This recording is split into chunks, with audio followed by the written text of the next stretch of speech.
Hi hello నమస్తే welcome to నేటి రాత్రి. నేను మీ శివసుబ్రహ్మణ్యం.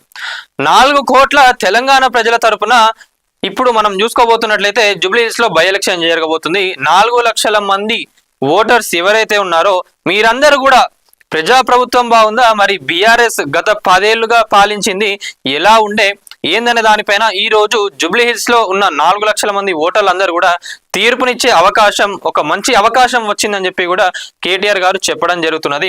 మరి మనం చూసుకున్నట్లయితే బీఆర్ఎస్ అయితే మొత్తం తన వాళ్ళ ప్రచారంలో కూడా ముందు ఇట్లా దూసుకుంటూ పోతా ఉన్నది. కేటీఆర్ గారు సెంటర్ ఆఫ్ అట్రాక్షన్ గా కాంగ్రెస్ కానివ్వండి, బీజేపీ కానివ్వండి, వీళ్ళ ఇద్దరిని కూడా తన్నుకుంటూ మరి కారు గుద్దేసుకుంటూ మరి ముందుకు పోయి ఈ రోజు బీఆర్ఎస్ అక్కడ జూబ్లీహిల్స్ లో గెలిచే అవకాశం ఉన్నదని చెప్పి కూడా ప్రతి ఒక్కరు చెప్పడం జరుగుతున్నది. మరి దానికి సంబంధించి ఈ రోజు మనకు నేటి రాత్రిలో ఒక ఎక్స్క్లూజివ్ స్టోరీ రాబోతుంది కేటీఆర్ గారి గురించి. ఇంకా మనం చూసుకున్నట్లయితే కూడా జూబ్లీహిల్స్ ప్రజలందరి చేతుల్లోనే మరి 10 ఏళ్ల పాలన బాగుందా, ఈ 2 ఏళ్ల పాలన బాగుందా అనేది కూడా ఈ రోజు ఈ ఎలక్షన్స్ తోని మనకు తెలియబోతున్నది.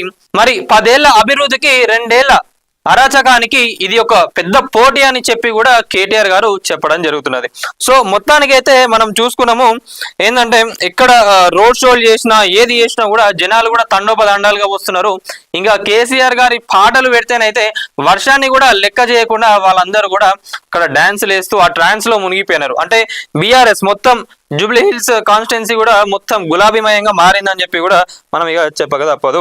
సో ఇక మనం చూసుకున్నట్లయితే నిన్న సోమాజిగూడలో కూడా అసలు ఒక పెద్ద రోడ్ షో అయింది.